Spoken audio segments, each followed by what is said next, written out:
Всем привет! Помните, мы выпускали ролик о 5 гигантских звездах, известных человечеству? И многие его оценили, ведь количество просмотров 150 превысило число подписчиков.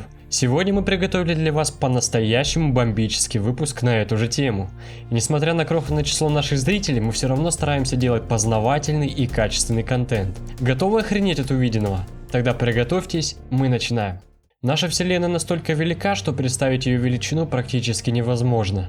Планета Земля, на которой мы с вами живем, находится в Солнечной системе галактики Млечный Путь. Миллионы лет наша планета жила и процветала.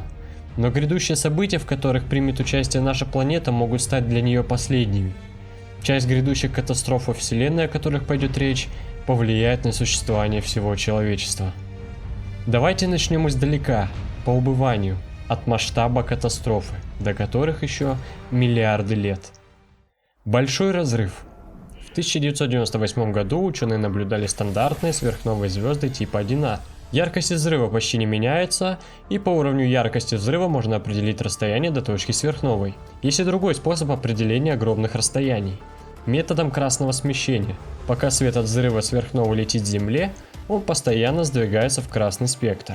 Потому насколько свет красный, можно определить расстояние. Так вот, по первому способу ученые определили расстояние в 7 миллиардов световых лет, а по второму спустя некоторое время 12 миллиардов. И способом объяснить, откуда появились лишние 5 миллиардов лет, ученые объяснили это тем, что наша Вселенная постоянно расширяется, при этом ускоряясь. И именно темная энергия ответственна за расширение Вселенной.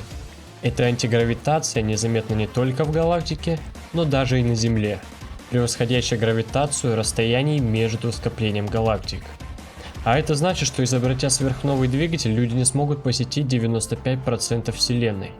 Максимум это Млечный Путь, галактика Андромеды и несколько десятков карликовых галактик. Люди смогут покинуть лишь местную группу, но дальше не смогут никуда долететь. Остальные скопления будут улетать от них быстрее, чем они будут к ним приближаться. Темная энергия равномерно распределена по Вселенной и имеет самую вероятную плотность, по мнению ученых, это -1.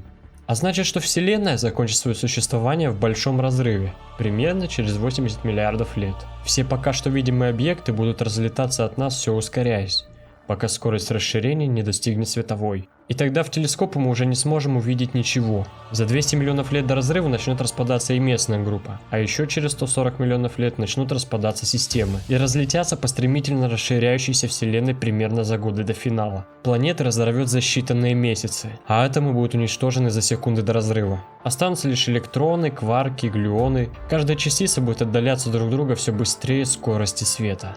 Но это лишь далекая теория по схеме темной энергии, чья плотность пока что не установлена. Перейдем к более скорым и реальным событиям. Столкновение галактик Андромеды и Млечного Пути. Немногие из вас знают, что галактика Млечный Путь находится по соседству с галактикой Андромеды. Это два здоровенных мегаполиса из различных систем, скоплений звезд, в центре которых находятся черные дыры. Галактика Андромеды находится на расстоянии от нас в 2,5 миллиона световых лет, и это расстояние постоянно уменьшается. Млечный Путь и Андромеда движутся друг к другу со скоростью 120 км в секунду. Долгожданная встреча произойдет уже через 4 миллиарда лет. Так как галактика Андромеды значительно больше нашей, соответственно ее черная дыра тоже крупнее. Андромеда начнет поглощать в себя Млечный Путь. С Земли можно будет наблюдать ее спиральные диски невооруженным глазом. Со временем это зрелище заполнит весь небосвод. Слияние будет происходить на протяжении сотен тысяч лет. Вскоре мощнейшая гравитационная сила разбросает и перемешает нашу Солнечную систему, а это значит, что и Землю отбросит куда-либо, где ей придется скитаться в поисках нового пристанища. Черные дыры продолжат свой танец еще миллионы лет, и впоследствии та, что крупнее, поглотит меньшую, откуда возможно и появление квазаров. Гибель Солнца.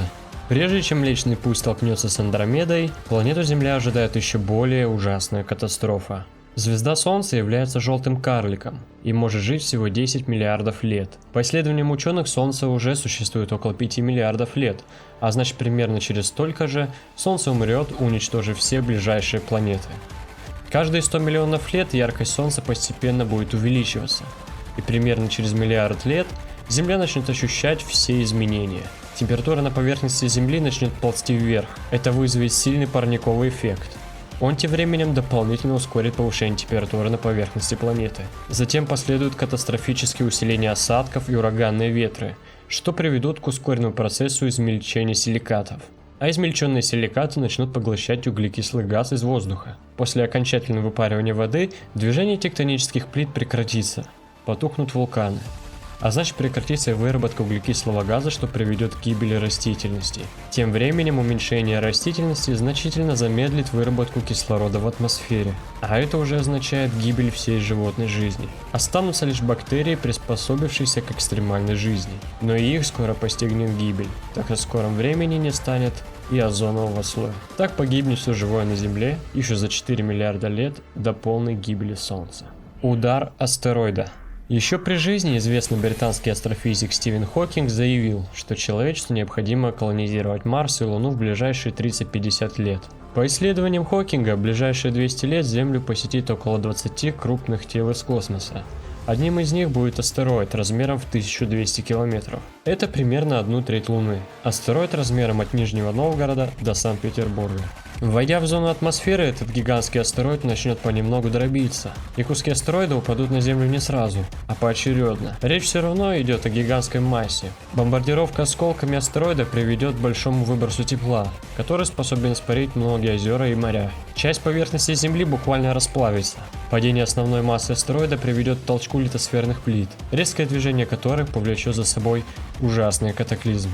Жизнь на планете в ближайшие десятки лет превратится в жуткий кошмар. Часть животных вымрет, а большая часть населения людей погибнет в результате столкновения. Выживут лишь немногие. Но несмотря на все ужасные события, которые может преподнести нам Вселенная, человечество вероятнее всего уничтожит себя гораздо раньше. Это нельзя отнести к катастрофам во Вселенной, но точно можно записать в список наиболее вероятного конца человечества. Основными причинами на то являются глобальное потепление, перенаселение или поражение мутирующими вирусами. Такие теории, а скорее факты, выдвинул известный астрофизик Стивен Хокинг. Я отнесу это в 5-ю строчку. Стивен Хокинг утверждал, что халатная игра ученых с генной инженерией может рано или поздно привести к непоправимым последствиям, в результате которых могут появиться вирусы-мутанты, о которых лекарства не будет. Постепенное истощение ресурсов планеты. Большие выбросы в атмосферу ядов и химикатов. Шаг за шагом близит людей к глобальному потеплению. А это значит, что температура на поверхности Земли уже через 100 лет будет достигать 60 градусов. Растают ледники, и большую часть суши затопит. Но у человечества еще не все потеряно.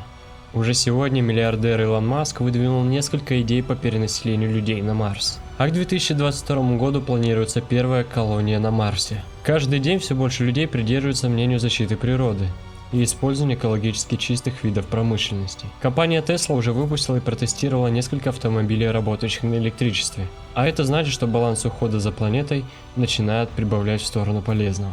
И несмотря на грядущие катастрофы, о которых я вам сегодня рассказал, у человечества есть еще миллиарды лет на то, чтобы любоваться природой, развиваться и строиться, осваивать новые галактики и колонизировать пригодные для жизни планеты. Если после просмотра у вас возникло дикое желание поставить лайк и подписаться, не подавляйте в себе это чувство. С вами был канал Топ Старк. До следующих выпусков. Пока.